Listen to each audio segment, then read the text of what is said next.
Nigeria is preparing to voluntarily evacuate its citizens from South Africa, not after a formal crisis declaration, but in anticipation of one.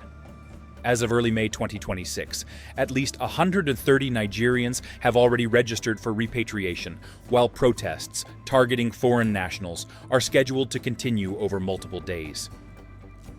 2 confirmed deaths have already been reported. What this video will unpack is not just the immediate trigger, but how a recurring pattern of migration pressure, domestic economic strain, and political signaling is once again pushing Africa's 2 largest economies toward diplomatic friction, with broader implications that extend beyond their borders.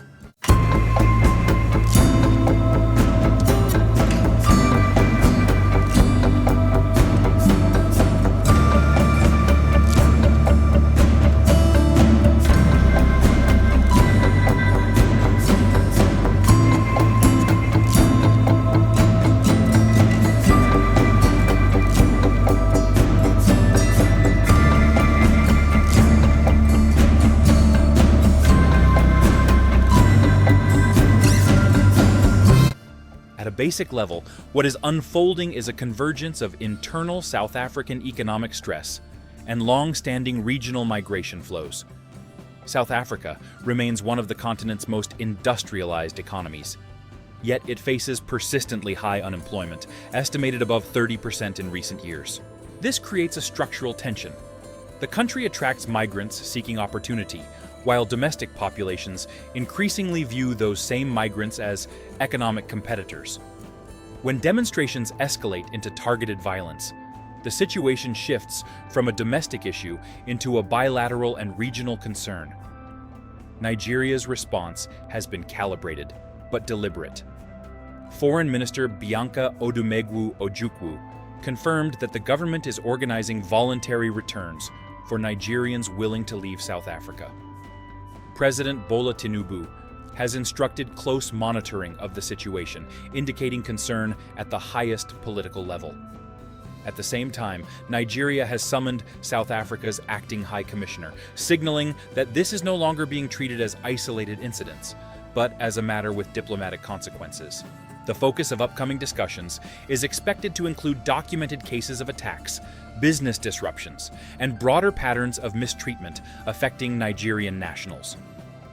The immediate trigger for the current tension appears linked to a new wave of anti-immigrant demonstrations across parts of South Africa.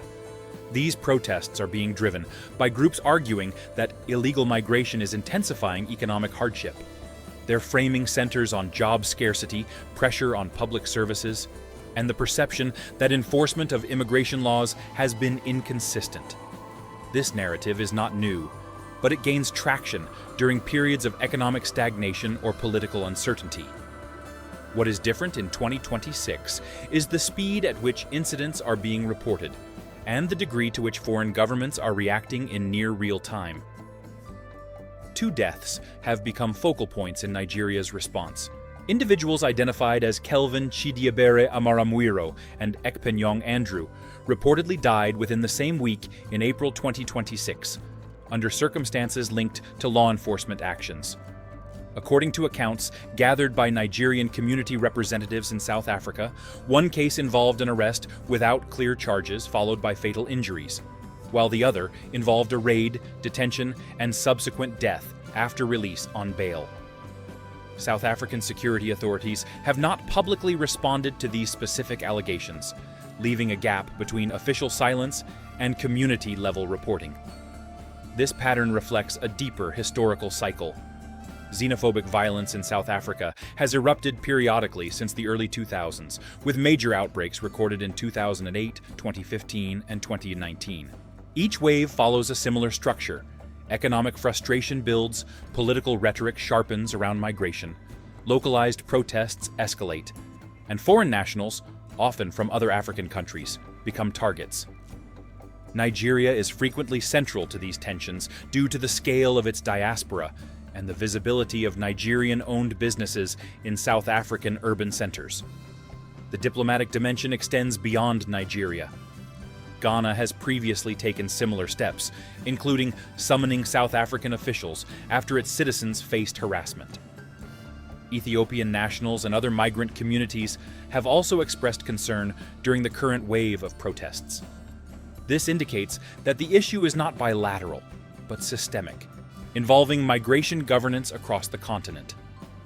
Regional frameworks, such as African Union protocols on free movement, exist, but enforcement remains inconsistent, especially when domestic political pressures intensify. South African President Cyril Ramaphosa has publicly condemned xenophobic violence while emphasizing the need for all residents to comply with local laws. This dual messaging reflects a balancing act, maintaining international credibility while addressing domestic political demands for stricter immigration control. For South Africa, the risk is reputational as well as economic. Persistent instability can affect investor confidence, tourism, and regional leadership standing. From Nigeria's perspective, the stakes are both humanitarian and strategic. Protecting citizens abroad is a core responsibility, but large-scale repatriation also carries economic implications. Many Nigerians in South Africa are engaged in small and medium-sized enterprises, contributing to cross-border trade networks. A forced or voluntary return disrupts those networks and shifts economic pressure back onto Nigeria's domestic system. If the situation escalates further, one plausible scenario involves a rapid increase in departures, not just Nigerians, but other African migrants as well. This could create localized labor gaps in certain sectors of the South African economy, while simultaneously increasing unemployment pressure in sending countries. Diplomatic relations could harden, with potential restrictions on movement, trade frictions, or coordinated responses through regional bodies. A second scenario is partial stabilization without structural change. In this outcome, increased policing and political messaging reduce immediate violence, allowing daily life to resume. However, the underlying drivers, high unemployment, migration flows, and political incentives, remain unresolved. This would set the stage for future cycles of unrest, repeating the pattern seen over the past 2 decades. There is also a less discussed scenario in which regional coordination improves. If countries like Nigeria, South Africa, and Ghana move toward more structured migration agreements, including labor quotas, legal pathways, and enforcement mechanisms, the volatility could be reduced. However, this requires political alignment that has historically been difficult to sustain. For now, the data points are clear. At least 130 Nigerians have registered for voluntary return, 2 deaths have intensified scrutiny, protests are scheduled to continue into early May 2026, and diplomatic channels are actively engaged. These are early-stage indicators of a situation that could either stay or expand, depending on decisions taken in the coming weeks. The deeper issue is not only about migration or protests, but about how states respond under pressure. When economic constraints intersect with identity and governance, outcomes tend to reveal underlying power structures.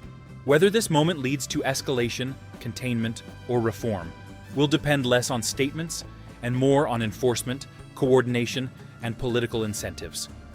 What to watch next is not just whether protests continue, but how both governments operationalize their responses. Monitoring mechanisms, law enforcement behavior, and diplomatic engagement will provide clearer signals than rhetoric. The trajectory of this situation will shape not only bilateral relations between Nigeria and South Africa, but also the broader question of how African states navigate internal pressures while maintaining regional stability.